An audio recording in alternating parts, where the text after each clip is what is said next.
അല്ലെങ്കിൽ ജീവിതത്തിൽ എന്തെങ്കിലും ഒരു കാര്യസാധ്യത്തിന് വേണ്ടി കർത്താവിനോട് നിങ്ങളുടെ എല്ലാ കഥകളും പങ്കുവെച്ച് കർത്താവിന് മുമ്പിലിരുന്ന് ഓരോ നിമിഷവും ഇങ്ങനെ കുറുകുന്ന കുരുകിൽ പക്ഷി പോലെ ആയിത്തീരാൻ നിങ്ങൾക്ക് വേണ്ടി ഇടവ സമ്മാനിക്കാണ് കഥ പറയുന്ന കല്ലുകൾ. ദൈവനാമത്തിന് മഹത്വം ഉണ്ടാകട്ടെ. പ്രിയമുള്ളവരെ, കഴിഞ്ഞ കുറേ വീഡിയോകളിൽ വിശുദ്ധ കുർബാനയെക്കുറിച്ച് ആഴമായ കാര്യങ്ങൾ പറഞ്ഞു കഴിഞ്ഞപ്പോൾ ഒരു വ്യൂവർ, നമ്മുടെ വീഡിയോ സ്ഥിരമായി കാണുന്ന ഒരദ്ദേഹം എനിക്കൊരു വീഡിയോ അതിൻ്റെ ലിങ്ക് അയച്ചു തരികയുണ്ടായി. അദ്ദേഹം ചോദിച്ച ചോദ്യം ഇതാണ്: ഞാൻ ഇങ്ങനെ കുർബാന കൂടിയാൽ മതിയോ? ഇതാ, കത്തോലിക്ക സഭ ഒരു ദേവാലയത്തിൽ അപൂർവമായി ലോകത്ത് ഒരു സ്ഥലത്തുമില്ലാത്ത രീതിയിൽ ഒരു വലിയൊരു ഓഫർ ഒരു പുരോഹിതൻ വെച്ചിരിക്കുന്നു. അപ്പം ഞാൻ ഇങ്ങനെ കൂടിയാൽ മതിയോ എന്ന് ചോദിച്ച് എനിക്കൊരു വീഡിയോ അയച്ചു തന്നു. സത്യം പറഞ്ഞാൽ അത് കണ്ടപ്പോൾ എനിക്ക് വലിയ വിഷമം തോന്നി. എന്തായാലും അതിനെക്കുറിച്ച് പ്രതികരിച്ചില്ലെങ്കിൽ അത് വലിയ അബദ്ധമായി പോകും. കാരണം യേശുവിൻ്റെ ശരീരരക്തങ്ങൾക്ക് പ്രാധാന്യം കൊടുക്കാൻ നമ്മൾ പറയുമ്പോൾ തന്നെ ചിലർ അതിനെ കച്ചവടമാക്കി മാറ്റുന്നത് അത് സമൂഹത്തിന് മുൻപിൽ തുറന്ന് കാണിക്കേണ്ടി വരും. അതുകൊണ്ട് ഇതിലെ ആർക്കെങ്കിലും വിഷമം തോന്നിയാൽ എന്നോട് സദയം ക്ഷമിക്കുക. നമ്മൾ ഈ ഒരു വീഡിയോൻ്റെ ടൈറ്റിലിട്ടിരിക്കുന്നത് കല്ലുകളെ ആരാധിക്കുന്ന അപൂർവമായ ഒരു ദേവാലയം എന്നാണ്. ഒരിക്കലും നിങ്ങൾ വിചാരിക്കരുത് ഇത് ഒരു മാനിപ്പുലേറ്റഡ് ആണ് എന്ന് വിചാരിക്കരുത്. നിങ്ങൾക്ക് ഈ വീഡിയോ കാണുമ്പോൾ അത് വ്യക്തമായിട്ട് മനസ്സിലാക്കാൻ സാധിക്കും. നമുക്ക് ആ വീഡിയോയിലേക്ക് ഒന്ന് കടന്നു പോകാം. എൻ്റെ ഏറ്റവും പ്രിയമുള്ളവരെ, ലോകത്തിലെ തന്നെ ആദ്യത്തെ ഒരു സ്പെഷ്യൽ ദേവാലയത്തിൽ നിന്നാണ് ഞാൻ ഇത് സംപ്രേഷണം ചെയ്യാൻ ആഗ്രഹിക്കുന്നത്. കഥ പറയുന്ന കല്ലുകളുടെ ദേവാലയം, കർത്താവിനോട് കഥ പറയുന്ന കല്ലുകളുടെ ലോകത്തിലെ ആദ്യത്തെ ദേവാലയമാണ് കകദാസ്പുര ബസവനഗർ സെന്റ് മേരീസ് ദേവാലയം. സത്യം പറഞ്ഞാൽ അച്ഛൻ പറഞ്ഞ പള്ളിയുടെ പേര് എനിക്ക് മനസ്സിലായില്ല. ഏതോ ഒരു ദേവാലയം. ഞാൻ പല പ്രാവശ്യം ഹെഡ്ഫോണൊക്കെ വെച്ച് കേട്ടു നോക്കി.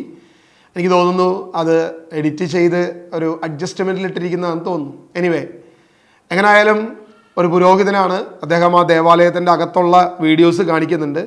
കർത്താവിനോട് കഥ പറയുന്ന കല്ലുകളുള്ള ദേവാലയം എന്നാണ് അദ്ദേഹം അതിനെ വിശേഷിപ്പിച്ചത്. അത് വളരെ അപൂർവമാണ്, ലോകത്തിൽ ഏക ആലയമാണ് എന്നുകൂടെ അദ്ദേഹം പറയുന്നുണ്ട്. ബാക്കി എന്താണെന്നുള്ളത് നമുക്ക് കേൾക്കാം. ഞാൻ മുമ്പ് നിങ്ങൾക്ക് അയച്ചിരുന്ന ഒരു വീഡിയോയിൽ വ്യത്യസ്തമായിട്ട് ഇന്ന് ആദ്യത്തെ കുർബാനയ്ക്ക് ശേഷം വെഞ്ചിരിച്ച കല്ലുകളാണിത്. വെഞ്ചിരിച്ചു വെച്ച കല്ലുകളാണ്. ദൈവവചനം ആരുടെ അടുത്തേക്ക് വരുന്നുവോ അവരെ ദൈവങ്ങൾ എന്ന് വിളിച്ചു എന്ന് യോഹന്നാൻ ശ്ലീഹ തന്റെ സുവിശേഷത്തിൽ 8-ാമത്തെ അധ്യായത്തിൽ പറയുന്നുണ്ട്. ഇത് ദൈവവചനത്തിന്റെ ഒരു പ്രതീകമാണ്. മുൻപ് ഇദ്ദേഹം മറ്റൊരു വീഡിയോ ചർച്ചിലെ എല്ലാ വിശ്വാസികൾക്കും അയച്ചിരുന്നു എന്ന് അദ്ദേഹം തന്നെ പറയുന്നു. ആ വീഡിയോ നമ്മുടെ കയ്യിലില്ല. എന്തായിരിക്കാം എന്നറിയില്ല. എന്തായാലും വീഡിയോ കണ്ടപ്പോൾ എനിക്കൊരു കാര്യം മനസ്സിലായി. ഈ കല്ലുകൾ പേരെഴുതി ആ ദേവാലയത്തിൽ സ്ഥാപിച്ചിട്ടുണ്ട്. വിശുദ്ധ കുർബാന അർപ്പിക്കുന്ന ബലിപീഠത്തിന് താഴെ അത് അർപ്പിച്ചിട്ടുണ്ട്. അപ്പോൾ ഇത് രണ്ടാമത്തെയാണ്. ആദ്യത്തെ ഉദ്യമം ഒരുപക്ഷെ നല്ല രീതിയിൽ വിജയിച്ചു കഴിഞ്ഞപ്പോൾ ഇതാ രണ്ടാമത്തെ ഒരു ഉദ്യമം. എന്താണ് അദ്ദേഹം പറഞ്ഞത്? കല്ലുകൾ വെഞ്ചീരിച്ചു വെച്ചു. അപ്പോൾ കല്ലുകൾക്ക് വഞ്ചീരിച്ചു കഴിഞ്ഞാൽ ഇനി എന്താണ്? കല്ലുകളെ എന്ത് ചെയ്യണം? ആ കല്ലുകൾ ദൈവത്തിൻ്റെ പ്രതിനിധികളാണോ? അതെയോ ദൈവത്തോട് നമ്മുടെ കഥകൾ പറയുമോ? നമ്മുടെ പ്രശ്നങ്ങൾ ദൈവത്തോട് പറയാൻ ഒരു ഉപാധിയാണോ ഈ കല്ലുകൾ എന്ന് അദ്ദേഹം താഴോട്ട് പറയുന്നുണ്ട്. എനിവേ, അദ്ദേഹം ഒരു വാക്ക് അവിടെ ഉച്ചരിക്കുന്നുണ്ട്. രണ്ടാമത്തെ കുർബാന കഴിഞ്ഞപ്പോൾ ഞാൻ വെഞ്ചീരിച്ചു വെച്ചിരിക്കുന്ന കല്ലുകളാണ്. എന്തുമാകട്ടെ, അതിനുശേഷം പറയുന്നൊരു കാര്യം, യോഹന്നാൻ ശ്ലീഹ തൻ്റെ സുവിശേഷത്തിൽ പറയുന്നു, ദൈവവചനം ആരുടെ അടുത്തേക്ക് വരുന്നുവോ അവരെ ദൈവങ്ങൾ എന്ന് വിളിച്ചു. അപ്പോൾ നമ്മൾ എന്ത് ചെയ്യണം? ഈ കല്ലുകളെ ദൈവങ്ങൾ എന്ന് വിളിക്കണോ അതേ മറ്റെന്തെങ്കിലുമാണോ വിളിക്കേണ്ടത്? അതിനെക്കുറിച്ച് വ്യക്തതയില്ല. എന്തുമാകട്ടെ, ഇത് യോഹന്നാന്റെ സുവിശേഷം അതിൻ്റെ 8-ാം അധ്യായത്തിലാണെന്നാണ് അദ്ദേഹം പറഞ്ഞത്. നമുക്കതൊന്നും കൂടി ഒന്ന് കേൾക്കാം. ദൈവവചനം ആരുടെ അടുത്തേക്ക് വരുന്നുവോ അവരെ ദൈവങ്ങൾ എന്ന് വിളിച്ചു എന്ന് യോഹന്നാൻ ശ്ലീഹ തന്റെ സുവിശേഷത്തിൽ 8-ാമത്തെ അധ്യായത്തിൽ പറയുന്നുണ്ട്. ഇത് ദൈവവചനത്തിന്റെ ഒരു പ്രതീകമാണ്. ഞാൻ യോഹന്നാന്റെ സുവിശേഷം 8-ാമത്തെ അധ്യായത്തിൽ അങ്ങനെ ഒരു വാക്ക് ഞാൻ കണ്ടിട്ടില്ല സത്യം പറഞ്ഞാൽ. എന്നാൽ യോഹന്നാന്റെ സുവിശേഷം 10-ാമത്തെ അധ്യായം 35-ാം വാക്യം, വിശുദ്ധ ലിഖിതം നിറവേറ്റാതിരിക്കുകയില്ലല്ലോ, ദൈവവചനം ആരുടെ അടുത്തേക്ക് വരുന്നുവോ അവരെ ദൈവങ്ങൾ എന്ന് അവൻ വിളിച്ചു. ഇങ്ങനെ പറഞ്ഞിരിക്കുന്നത്. ഇത് എന്താണ് അർത്ഥമാക്കുന്നത്? ഏതർത്ഥത്തിലാണ് അച്ഛൻ ആ വാക്യത്തെ എടുക്കുന്നത് എന്ന് എനിക്കറിയത്തില്ല. എപ്പോഴും നമ്മൾ സ്ഥിരമായി ചെയ്യുന്നൊരു കാര്യമുണ്ട്. കള്ളത്തരം കാണിക്കുകയും എന്നാൽ ഞങ്ങൾ കാണിക്കുന്നത് കള്ളത്തരമല്ല എന്ന് പറയാൻ വേണ്ടി ഇവർ ഞങ്ങൾ കള്ളന്മാരല്ലേ എന്ന് വിളിച്ചു പറയുന്ന. എനിക്ക് ഏകദേശം ഇതാണ് എനിക്ക് മനസ്സിലായത്. കാരണം വളരെ മോശമായ ഒരു കാര്യം. ഈ കല്ലുകൾ ദൈവമാണെന്നാണോ ഇദ്ദേഹം പറഞ്ഞു വരുന്നത്? ഇനി അതിനു വേണ്ടി ഉപയോഗിച്ചതോ യോഹന്നാന്റെ സുവിശേഷത്തിലെ ഒരു വാക്ക് തന്നെ. എന്നിട്ട് അച്ഛൻ പറയുന്നു, യോഹന്നാന്റെ സുവിശേഷം 8-ാം അധ്യായത്തിലാണ് ഈ വാക്കുള്ളത് എന്ന് പറയുന്നു. അച്ഛന് നല്ല ധൈര്യമുണ്ട്. എൻ്റെ ഇടവകയിലെ ഒരൊറ്റ കുഞ്ഞാട് പോലും വിശുദ്ധ ബൈബിളിൽ ഇത് പരിശോധിക്കത്തില്ല, ആരും ഇതൊരു ചോദ്യമായി കൊണ്ടുവരത്തില്ല.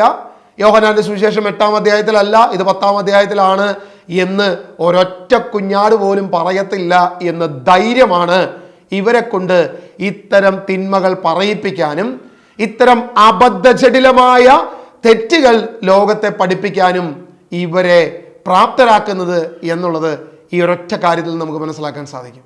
പ്രിയമുള്ളവർ, ഇദ്ദേഹം എന്താണ് തുടർന്ന് പറയുന്നത് എന്നുകൂടെ നമുക്കൊന്ന് പരിശോധിക്കാം.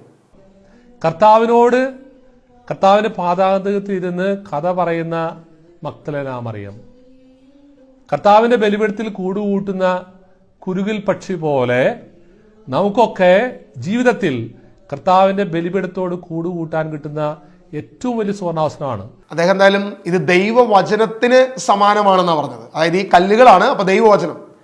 യോഹന്നാന്റെ സുവിശേഷം ദൈവവചനം വ്യക്തമായിട്ട് പറയുന്നു, ആദിയിൽ വചനമുണ്ടായിരുന്നു, വചനം ദൈവത്തോടു കൂടിയായിരുന്നു, വചനം ദൈവമായിരുന്നു. അപ്പൊ ഇത് ദൈവവചനത്തിന് സമാനമാണ് എന്ന് പറയുമ്പോൾ വെഞ്ചീരിച്ച കല്ലുകൾ അത് ദൈവവചനത്തിന് സമാനമാണ്. അതിനുവേണ്ടി അദ്ദേഹം ഉപയോഗിച്ചത് യോഹന്നാന്റെ സുവിശേഷം 10-ാം അധ്യായം അതിന് 35-ാം വാക്യമാണ്. ദൈവവചനം ആരുടെ അടുത്തേക്ക് വരുന്നുവോ അവരെ ദൈവങ്ങൾ എന്ന് വിളിച്ചു. അപ്പൊ ആ വാക്യം തന്നെ ഉപയോഗിച്ചിട്ട് ഇത് ദൈവവചനത്തിന് സമാനമാണെന്ന് പറയുമ്പോൾ ഈ കല്ലുകൾ ദൈവത്തിന് സമാനമാണെന്ന് ഇദ്ദേഹം പറയാതെ പറഞ്ഞു വെക്കുക. അപ്പൊ യോഹന്നാന്റെ സുവിശേഷം 1-ാം അധ്യായവും ഈ പറയുന്ന 10-ാം അധ്യായത്തിന്റെ ഈ വാക്കും അദ്ദേഹത്തിന്റെ വാക്കുകളിൽ തന്നെ ഇത് ദൈവവചനത്തിന് സമാനമാണ് എന്ന് പറയുമ്പോൾ നമ്മൾ എന്താ ചെയ്യേണ്ട? ഈ കല്ലുകൾ ആരാധിക്കണം, അല്ലെങ്കിൽ ഈ കല്ലുകളോട് കഥ പറയണം. ഈ കല്ലുകൾ നമുക്ക് വേണ്ടി എന്ത് ചെയ്യും? ലൂക്കാസ് സുവിശേഷം അതിന്റെ 10-ാം അധ്യായം 39-ാം വാക്യം, അവൾക്ക് മറിയം എന്ന പേരായ ഒരു സഹോദരി ഉണ്ടായിരുന്നു. അവൾ കർത്താവിന്റെ വചനങ്ങൾ കേട്ടുകൊണ്ട് അവന്റെ പാദങ്ങളിലിരുന്നു എന്നാ വചനം പറയുന്നത്. ക്രിസ്തുവിന്റെ വചനങ്ങൾ കേട്ടു, കഥ കേൾക്കുകയല്ല, മുത്തശ്ശിക്കഥയല്ല അവർ കേട്ടത്. ഈ മുത്തശ്ശിക്കഥകളാണ് എന്ന് വിചാരിക്കുന്ന ഈ വ്യക്തികൾ ഇതിനെന്ത് ചെയ്യാണ്? വിശ്വാസികളുടെ മേൽ തെറ്റായ വശങ്ങൾ അടിച്ചേൽപ്പിക്കുക. വീണ്ടും ഇദ്ദേഹം എന്താണ് ബാക്കി പറയുന്നത് കൂടെ നമ്മൾ കേൾക്കുമ്പോൾ അത്ഭുതങ്ങളാണ്, അല്ലെങ്കിൽ വലിയ വലിയ അവസരങ്ങളാണ് നിങ്ങൾക്ക് തരുന്നത്. എന്തായാലും കേൾക്കാം. ഇത് നിങ്ങളുടെ ജീവിതത്തിൽ ഒരിക്കലും കിട്ടാത്ത ഒരു സമ്മാനമാണ് ഈ ഇടവക നിങ്ങൾക്ക് വേണ്ടി പ്രോമിസ് ചെയ്യുന്നത്. കർത്താവിന്റെ ബലിയർപ്പിക്കുന്ന മധുബഹായിലെ എല്ലാ ദിവസവും 2 കുർബാനകൾ, ഞായറാഴ്ചകൾ 3 കുർബാനകൾ എത്തിക്കുന്ന ദേവാലയത്തിലെ മധുബഹായിലെ ബലിപീഠത്തിന് താഴെ നിങ്ങൾക്ക് വേണ്ടി നിങ്ങളുടെ ജീവിതത്തിന്റെ വ്യതകളും സ്പന്ദനങ്ങളും സന്തോഷങ്ങളും ആകുലതകളും പറുക്കി പറഞ്ഞ് കർത്താവിനോട് കഥ പറയാൻ നിങ്ങളുടെ ജീവിതത്തിൽ ഒരു കല്ലുകളെങ്കിലും നിങ്ങൾ ഈ ബലിപീഠത്തിന് താഴെ നിക്ഷേപിക്കണം. പറഞ്ഞു വരുന്നത് വേറൊന്നുമില്ല, ഇദ്ദേഹം കുറെ കല്ലുകൾ വാങ്ങി വെച്ച് വെഞ്ചീരിച്ചിട്ടുണ്ട്. നിങ്ങളുടെ സങ്കടങ്ങൾ, നിങ്ങളുടെ വേദനകൾ, നിങ്ങളുടെ ദുഃഖങ്ങൾ, നിങ്ങളുടെ പ്രശ്നങ്ങളൊക്കെ കർത്താവിനോട് പറയാൻ നിങ്ങൾക്കിതാ ഒരു സുവർണവസരം. എങ്ങനെ? ഒരു കല്ല് വാങ്ങുക. ഒരു കല്ലിന്റെ വില 5000 രൂപയാണെന്നാണ് ഞാൻ ആ പോസ്റ്ററിൽ എഴുതി കണ്ടത്. അത് അച്ഛൻ്റെ ഓഡിയോയിലില്ല, അത് ഇടവക വാട്സാപ്പ് ഗ്രൂപ്പുകളിൽ ഫോർവേഡ് ചെയ്തപ്പോൾ അതിന് ഡീറ്റെയിൽ കൊടുത്തിരുന്നു എന്നാണ് പറഞ്ഞു വരുന്നത്. 5000 രൂപ ഒരു കല്ലിന്റെ, ഒരു വെള്ളാരം കല്ലിന്റെ വില. ഏകദേശം എനിക്ക് തോന്നുന്നു 25 കിലോ ഉള്ള ഒരു പാക്കറ്റ് കല്ലിനെങ്ങാണ്ട് 500 രൂപ എങ്ങാണ്ടാണ് ഉള്ളൂ. കാരണം നമ്മൾ പലപ്പോഴും ഈ അക്വേറിയങ്ങളിലിടാനും നമ്മുടെ വീടുകളിൽ അലങ്കരിക്കാനൊക്കെ ആയിട്ട് ഇത്തരം കല്ലുകളൊക്കെ ഉപയോഗിക്കാറുണ്ട്. അപ്പോൾ അതിൻ്റെ വില എത്രയാണ്? അപ്പോൾ ഒരു കല്ലിന് 5000 രൂപയ്ക്കാണ് വിൽക്കുന്നത് എന്ന് പറയപ്പെടുന്നു. എനിക്കതിൻ്റെ പൂർണ്ണമായ സത്യാവസ്ഥ അറിയത്തില്ല, ഒരു പക്ഷേ ആയിരിക്കാം, അല്ലായിരിക്കാം. എന്തുമാകട്ടെ, എത്ര വിലയ്ക്ക് വാങ്ങി എത്ര വിലയ്ക്ക് കൊടുത്തു എന്നുള്ളതല്ല ഇവിടുത്തെ പ്രശ്നം. ഈ കല്ലുകൾ എൻ്റെ സങ്കടങ്ങൾ ഓരോ വിശുദ്ധ കുർബാനയിലും കർത്താവിനോട് പറയാൻ. ഒരുപക്ഷെ എനിക്ക് കുർബാനയ്ക്ക് എല്ലാ ദിവസവും പോകാൻ പറ്റത്തില്ല. അനുദിന ദിവ്യബലിയെക്കുറിച്ച് അദ്ദേഹം പറയുന്നുണ്ട്. അപ്പോൾ എനിക്ക് എല്ലാ ദിവസവും ചെല്ലാൻ പറ്റിയില്ലെങ്കിലും എൻ്റെ ഒരു പ്രതിനിധി എവിടെയുണ്ട്? വിശുദ്ധ കുർബാന സ്വീകരിക്കാനും കാണാനുമായിട്ട് ആ ആൾത്താരയുടെ, ആ ബലിപീഠത്തിൻ്റെ താഴെ തന്നെയുണ്ട്. അദ്ദേഹം അതിൻ്റെ വീഡിയോയും കൂടി നമ്മളെ കാണിക്കുന്നുണ്ട്. എവിടെയാണ് ഈ കല്ലുകൾ സ്ഥാപിക്കുന്നത്? നമ്മുടെ നിയോഗങ്ങൾ കല്ലും എഴുതുന്നു, നമ്മുടെ പേരുകൾ, നമ്മുടെ ഫാമിലി നെയിമുകൾ കല്ലും എഴുതുന്നു. അങ്ങനെ എല്ലാവർക്കും ഒരു പ്രതിനിധി ദേവാലയത്തിൽ ഉണ്ടാകുമെന്നാണ് ഇദ്ദേഹം പഠിപ്പിച്ചു വയ്ക്കുന്നത്. സത്യത്തിൽ എന്തിനാണ് നീ വിശുദ്ധ കുർബാന സ്വീകരിക്കുന്നത്? എന്താണ് അതിൻ്റെ ഉദ്ദേശം? യേശുവിന്റെ ശരീരരക്തങ്ങൾ ഞാൻ സ്വീകരിക്കുന്നതിന്റെ ആവശ്യകത എന്താണ്? ഇതിനെക്കുറിച്ച് യാതൊരുവിധ ബോധ്യവുമില്ലാത്ത അനുദിന ഈ വിശുദ്ധ ബലി അർപ്പിക്കുന്ന ഇത്തരം പുരോഹിതരല്ലേ നമ്മുടെ സഭയെ നാണം കെടുത്തുന്നത്.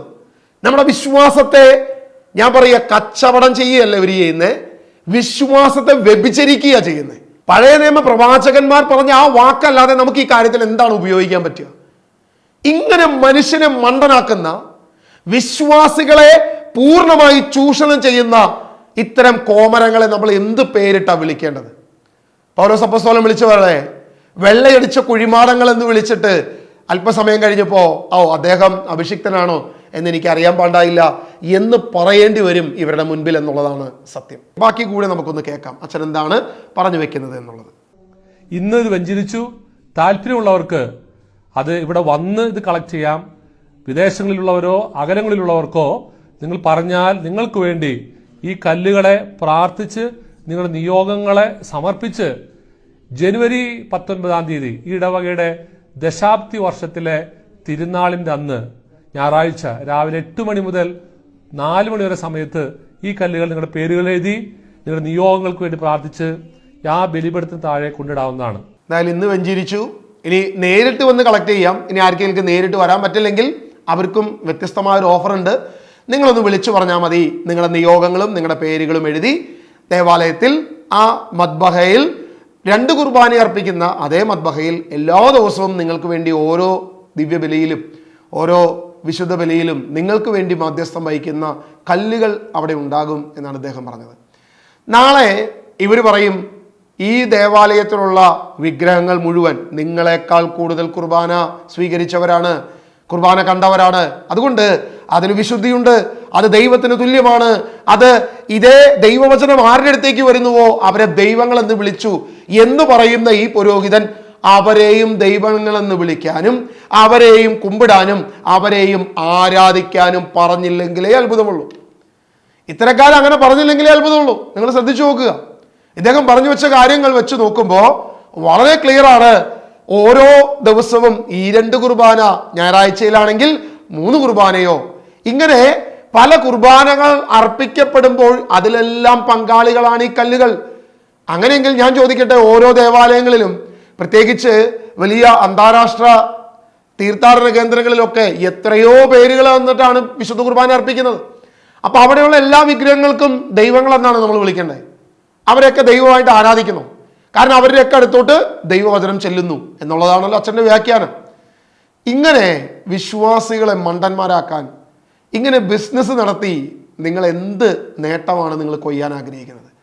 എൻ്റെ പ്രിയമുള്ള കേൾവിക്കാരെ, നിങ്ങൾ സത്യം തിരിച്ചറിയുക. ഇങ്ങനെ കപടമുഖമുള്ളവരെ, അവരുടെ മുഖത്തെ, അവരുടെ വചന വിപരീതങ്ങളെയാണ് ഞാൻ എതിർക്കുന്നത്. സത്യത്തിൽ ദൈവവചനത്തിന് വിപരീതമായി ഇവർ പറയുന്ന, പ്രബോധിപ്പിക്കുന്ന തിന്മകളാണ് എതിർക്കപ്പെടേണ്ടത്.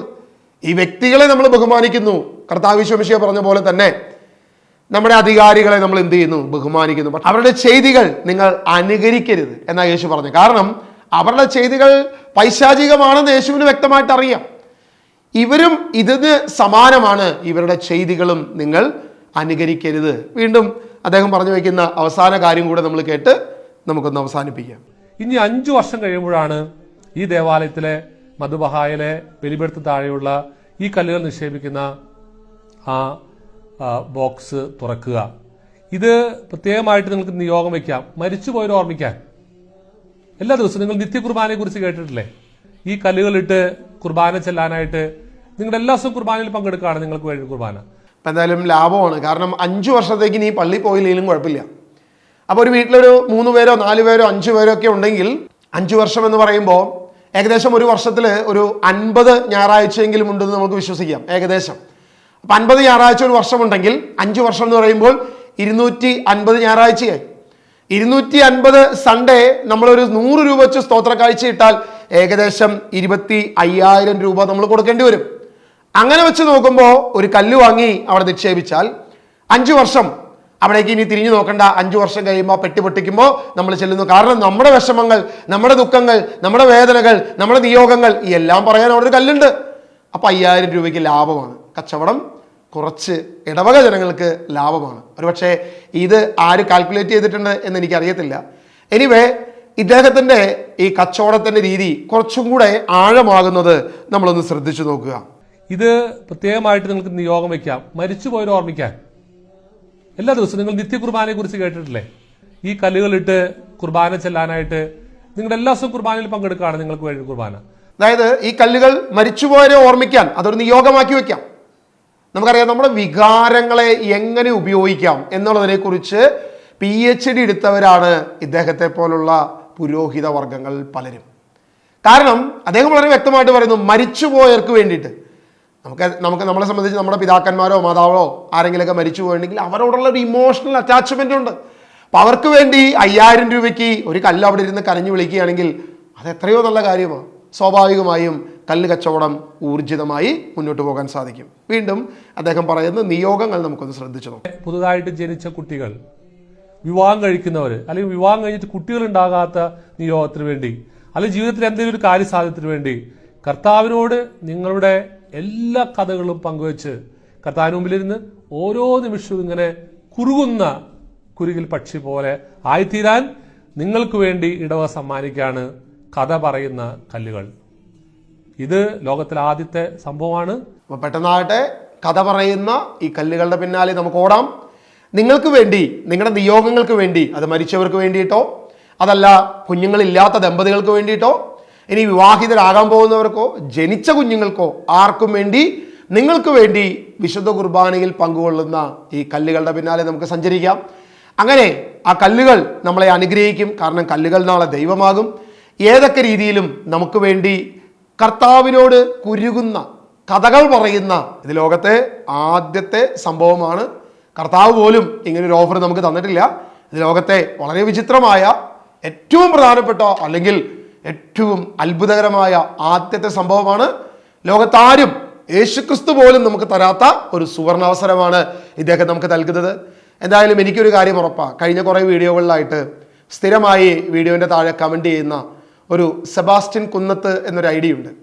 ഇദ്ദേഹത്തിൻ്റെ ഒരു പ്രത്യേകത, നമ്മൾ എന്തു പറഞ്ഞാലും എന്നെ തല്ലണ്ട അമ്മാവ ഞാൻ നന്നാവില്ല എന്ന് പറയുന്ന പോലെ അടിമ കുഞ്ഞാടായി നിൽക്കുന്ന ഈ സെബാസ്റ്റ്യൻ കുഞ്ഞാടിനെ പോലെയുള്ള ചില വ്യക്തികൾ ഈ സഭയിലുള്ളിടത്തോളം കാലം ഈ അടിമ കച്ചവടവും ഈ വിഡ്ഢിത്തരവും ഇതുപോലെയുള്ള കച്ചവടങ്ങളും തകൃതിയായി മുന്നോട്ട് പോകും. യാതൊരു വിധത്തിലുള്ള ഒരു കുറവും ഉണ്ടാകത്തില്ല. അതിനെതിരെ എന്നെപ്പോലുള്ള ഒരു ശബ്ദം ഒരിക്കലും അത് ഒരു സ്ഥലത്തും കേൾക്കാൻ പോകുന്നില്ല. ആയിരക്കണക്കിന് ആളുകളുടെ, സെബാസ്റ്റ്യനെ പോലെയുള്ള ആയിരക്കണക്കിന് അടിമ കുഞ്ഞാടുകളുടെ ശബ്ദത്തിനിടയിൽ എൻ്റെ ശബ്ദം മുങ്ങിപ്പോകും എന്ന് എനിക്ക് വ്യക്തമായിട്ട് അറിയാം.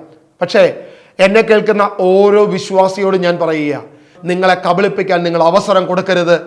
ഇവരെ പോലുള്ള അടിമകൾക്ക് നാണമില്ലെങ്കിലും സത്യമറിയുന്ന, ദൈവവചനത്തെക്കുറിച്ച് ഒരു അല്പമെങ്കിലും ബോധ്യമുള്ള, വിദ്യാഭ്യാസമുള്ള, മാന്യരായ അനേകം ക്രിസ്ത്യാനികൾ ഇന്നും ഈ കേരളത്തിലുണ്ട് എന്ന് ഞാൻ വിശ്വസിക്കുന്നു. അവരുടെ ശബ്ദം ഇത്തരം തിന്മകൾക്കെതിരെ ഉയരട്ടെ എന്ന് ഞാൻ പ്രാർത്ഥിക്കുന്നു. ദൈവം നമ്മളെ അനുഗ്രഹിക്കട്ടെ. നമ്മളെ കബളിപ്പിക്കാൻ ആർക്കും അവസരം കൊടുക്കാതിരിക്കാൻ നിങ്ങൾ ഉത്തരവാദികളാണ്. God bless you all.